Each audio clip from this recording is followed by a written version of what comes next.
Product তো আপনি এখান থেকে না কিনে বাজার থেকে কেনেন, অসুবিধা নেই, কি কোনো না কোনো জায়গা থেকে কিনতে তো আপনাকে হবেই, ঠিক আছে? তো সেটা আপনার যেখানে ইচ্ছা কেনেন, তবে এই মানটা এটা হইতে হবে কি, এই যেমন ধরেন centrifugal extraction, extra virgin, cold press, organic, certified organic coconut oil. আমি জানি নাই বলে আমার এখানে বাবা রাখতে হয়েছে, এটাই হয়েছে অপরাধ। এতে কি হয়েছে, এতে নারকেলের তেল খায়, কয় চিকিৎসা খরচ, কোনোদিন কয় নাই আড়া ময়দা চিকিৎসা খরচ, জীবনে বলে না যে আমি ডাক্তারের কাছে গেছি আমার যে 6 বেলা চিনি খাইতে দিছে চিকিৎসা খরচ, আমি ফল আমার চিকিৎসার খরচ, বলে নাই যে সয়াবিন তেল আমার চিকিৎসার খরচ, হ্যাঁ পাউডার গুঁড়া দুধ আমার চিকিৎসার খরচ, বলে নাই যে আমি যে চা খাই আমার চিকিৎসার খরচ, আমি যে হোটেলে খাই আমার চিকিৎসার খরচ। এই পাবলিক বাঙালি এরা কোনোদিন বলে নাই যে আমি 6 বেলা চিনি খাই আমার চিকিৎসা খরচ, আমি ভাত খাই, রুটি খাই, ডাল খাই, এটা আমার কোনোদিন বলছে?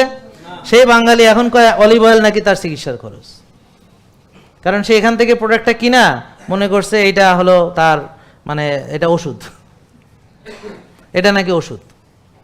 আজকে এক সাংবাদিক জিজ্ঞেস করতেছে আপনাদের এখানে কি কি ওষুধ বিক্রি? আমি কই যে আমি যে খাবার বিক্রি করি, এখন যদি বলেন ফুড ইজ মেডিসিন তাইলে ঠিক আছে, এটা ওষুধ।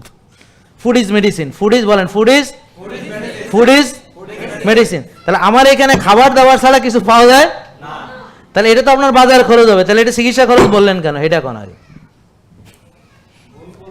এটাও তো খাবার ভাই, এটাও কিন্তু খাবার, কিন্তু এটা আমাদের দেশে খাবারটা পাওয়া যায় না। কিন্তু আমি যদি বলি যে এটা বাদাম, তাহলে আপনি বলবেন এটা খাবার। তাহলে এটা যদি কাকা হয়, মাকা হয়, তার মানে এটা হলো চকলেটের পাউডার, তাহলে এটা খাবার না? তাহলে চকলেটের পাউডার অনেকে চিনে না, এখানে চকলেটের পাউডার আছে আর মাকা আছে, ব্ল্যাক মাকা, তাহলে এগুলো খাদ্য, এটা ওষুধ না। এই যে হলুদ, এটা কি ওষুধ? এটা কি খাদ্য? তারপরে এই যে কফি, কফি কি ওষুধ? এটা খাদ্য, ঠিক আছে? তাহলে এখানে দেখেন তো কি ওষুধ আছে, কোন ওষুধ আছে এখানে? এনি ওষুধ? ঘি ওষুধ? আর আপনারা ধরেন এই যে এই সয়া সস খেতেন, আর এটা হলো কোকোনাট অ্যামাইনোস, তাও অর্গানিক, এক্সট্রা ভার্জিন দুরো, এটা হলো সার্টিফাইড অর্গানিক কোকোনাট অ্যামাইনোস, বুঝতে পারছেন? কোকোনাট অ্যামাইনোস, তা এটা হলো এই আমরা সয়া সসের বিকল্প হিসেবে আমরা ব্যবহার করব, তাহলে এটা কি ওষুধ? ভিনেগার কি ওষুধ?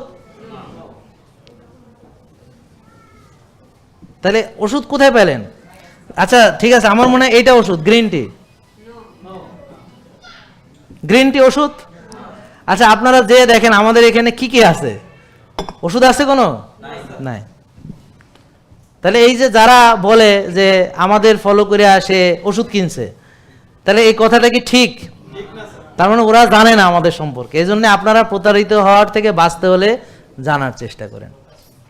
আমরা আপনাদেরকে শেখাচ্ছি, সচেতন করার চেষ্টা করছি। তা এখন আপনার বাজার খরচকে যদি ওষুধ খরচ বলেন, তাহলে আমার আর কিছু বলার নেই। কি বোন, বাজার খরচ আর ওষুধ খরচ বুঝেন বোন? বুঝেন না? এক না, কিন্তু এখানে এসে ওরা বলতেছে যে আমাদের থেকে এত টাকার প্রোডাক্ট কিনেছে ওষুধ মানে তার চিকিৎসার খরচ হিসেবে। ভুল বলতেছে না? তার মানে তার বুদ্ধি শুদ্ধি ওটা নাই। তাহলে এখন দেখেন কেন বলতেছে, তার কারণ আছে। কারণ ঘর ভর্তি তার তেল, ঘি অথবা আটা, ময়দা, সয়াবিন, বিস্কিট, পাস্তা, নুডলস, হ্যাঁ, তারপরে সানাসুর ভরা ফ্রিজ ভর্তি। অন টপ অফ দ্যাট যখন সে একটা প্রোডাক্ট কিনতেছে, তার বাজেটে এসে আঘাত লাগতেছে, নাকি বুঝেন নাই মনে হয়? তার বাজার খরচ তো সে করেই ফেলছে, মাসের বাজার তো সে করেই ফেলছে। অন টপ অফ দ্যাট যখন তার একটা আবার আলাদা করে এটা কিনতে হয়েছে, তখন সে খরচটা তার কাছে অতিরিক্ত মনে হচ্ছে, নাকি বুঝেন নাই? তাই জন্য সে খাবার খরচকে চিকিৎসা খরচ হিসেবে ভাবতেছে। তাইলে এখন এটা থেকে পরিত্রাণের উপায় কি? আপনি প্রথম কয়েক মাস মানলে পরে বাজার খরচই হবে এই তেলেই আপনার বাজার খরচ হবে, আলাদা কোনো তেল বাজার খরচ হিসেবে হবে না। তখন আপনি এটাকে খাদ্য মনে করবেন, নাকি বুঝেন না? যখন সয়াবিন আর না খাচ্ছেন না, অলিভ অয়েলই খাচ্ছেন, তখন এটা ফুড, তখন এটা বাজার খরচ, ঠিক আছে? আর এখন ওষুধ খরচ। আসলে দেখেন আমাদের চিন্তা ভাবনা কতটা, মানে দেখেন, মানে আমরা আসলে বুঝি না, আমাদের চিন্তা করার ক্ষমতা ধ্বংস হয়ে গেছে। এটার কারণও আছে। কারণ হচ্ছে যে আমাদের ওই ব্রেনটা আগের মতো নেই, কাজ করছে না।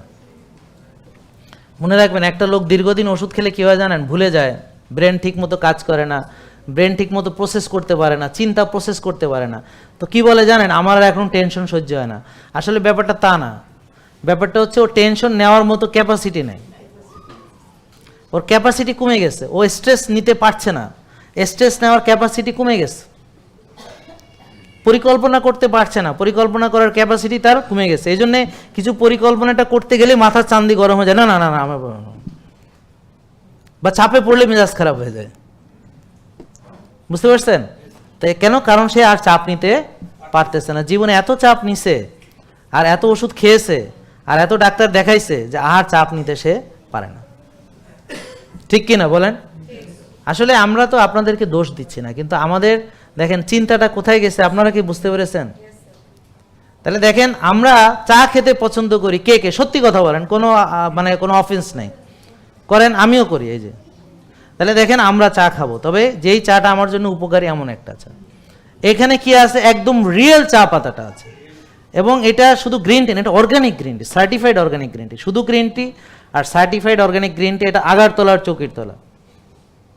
দেখেন দুটোই গাড়ি, একটা হলো টয়োটা করোলা, আর একটা হলো মার্সিডিজ বেঞ্জ, আর একটা হলো ফেরারি। তো একটা ফেরারির দাম কত? একটা রোলস রয়েসের দাম কত? বুঝতে পারছেন কত? হ্যাঁ, আর একটা ধরেন যদি আরও দামি গাড়ি হয়, হতে পারে, দুটো সবই গাড়ি। যেমন আমি একটা সাইকেল কিনেছিলাম প্রায় 6.5 লাখ টাকা সাইকেল, সেটা দিয়ে 2টা হুন্ডা পাওয়া যেত সাইকেল, বুঝলেন? নাই, তার শুধু 2টো চাকার দামই 1.5 লাখ টাকা। তো ওই দিয়ে একটা ভালো হুন্ডা কেনা যেত, 2টো চাকা 1.5 লাখ টাকা, হ্যাঁ, কার্বন।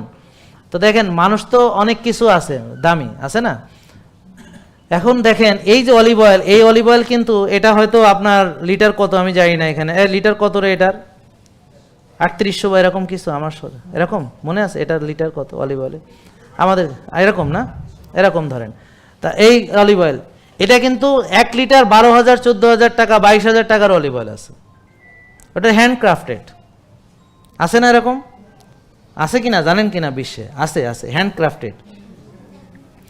তো এখন ওগুলো হলো বিশেষ অলিভ থেকে বাছাই করে হ্যান্ডক্রাফটেড করে, মানে হাতেই অলিভ মানে তেলটা মানে ইয়া করে তৈরি করে।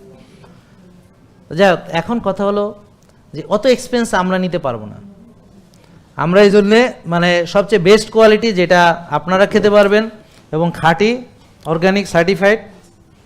এখন এই তেলটা আর এক্সট্রা ভার্জিন তেলের ভিতর অনেক পার্থক্য। এটাও এক্সট্রা ভার্জিন, কিন্তু এটা এক্সট্রা ভার্জিনের সবচেয়ে আপার গ্রেড। কেন? এটা সার্টিফাইড অর্গানিক এবং সেন্টিফিক্যাল এক্সট্রাকশন। এখন যদি অর্গানিক সার্টিফিকেশন হয় সেন্টিফিক্যাল ছাড়া, সেটার রেট আরও কম হবে। আর সেন্টিফিক্যাল with certified organic with extra virgin, এটার রেট অনেক বেশি হবে। আবার এইটা আবার পমেস অয়েল পাওয়া যায়, দেখতে একই রকম কিন্তু সেটা মান অনেক কম। সেটা কিভাবে তৈরি করে জানেন কিনা আপনারা? সেটা জানা দরকার। সেটা হলো কি, এইটা যখন বের করে করার পরে যে সাবার থেকে যায়, ওই সাবারে আবার প্রেস করে পমেস তৈরি করে, সাবা চিপে আর কি। হ্যাঁ, সাবা চিপে, হ্যাঁ সাবা চিপা আবার বের করে, বুঝছেন? তো এটা হলো পমেস। তাহলে এখন বলেন যে অলিভ অয়েলে কত ভেরিয়েশন আছে। আর এই তেলটা আমরা আনতে বাধ্য হয়েছিলাম কেন আপনারা কি জানেন? পুরাতন কেউ আছে 19 সালের বা তার আগে ফলো করতেন যে আমরা 2000 সাল বা কোভিডের আগে, এরকম কেউ আছেন এখানে? অনেক আগে আমাদের ভিডিও দেখেছেন, সব নতুন আজকে। আপনি ছিলেন তখন? আমাদের কোনো প্রোডাক্ট ছিল? আমাদের প্রোডাক্ট ছিল তখন? ছিল না। এখন কিভাবে এটা আনতে হলো, আপনারা যদি আরও ওই পিছনে যান, ফেসবুকে কমেন্টগুলো পড়েন, আমি যখন এই মানের একটা তেল নিয়ে কথা বলি, শুধু কমেন্ট কি আসলো যে আমরা পাবো কোথায়, এবং অনেকে স্যার আপনি আনেন, আপনাকে বিশ্বাস করি। এবং আমিও দেখলাম যে আমিও অনেককে বিশ্বাস করে ঠুকে ঠুকে পরে আমার আনতে হলো। আমি প্রথমে চেয়েছিলাম যে ব্যবসায়ীরা যারা এটা করছেন তাদেরকে দিয়ে কাজটা করাইতে, পরে দেখি যে আমার সাথে 2 নম্বরই করলো।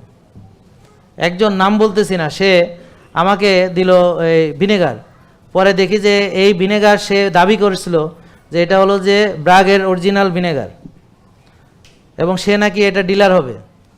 পরে যখন আমরা ইউএসএতে খোঁজ নিলাম, পোর্টে খোঁজ নিলাম, পরে জানলাম সে চায়না থেকে ওই যে ব্যারেল ভরে ভরে আইনা সে লেবেল লাগায় লাগায় এটা করতেছে, এবং এখনও সে ধরাছোঁয়ার বাইরে আছে। কই, তাকে তো বিএসটি ধরে নাই, তাকে তো কোনো আমাদের ইয়ে করে নাই, এই ভেজাল ভিনেগার খেয়ে যখন আমার রুগীরা সবার মানে সমস্যা হলো, তখন তারা অনেকেই দেখবেন তখন বলছে যে না ভিনেগার খেলে আমার পেট জ্বলে, ভিনেগার খেলে এই হয় সে হয়।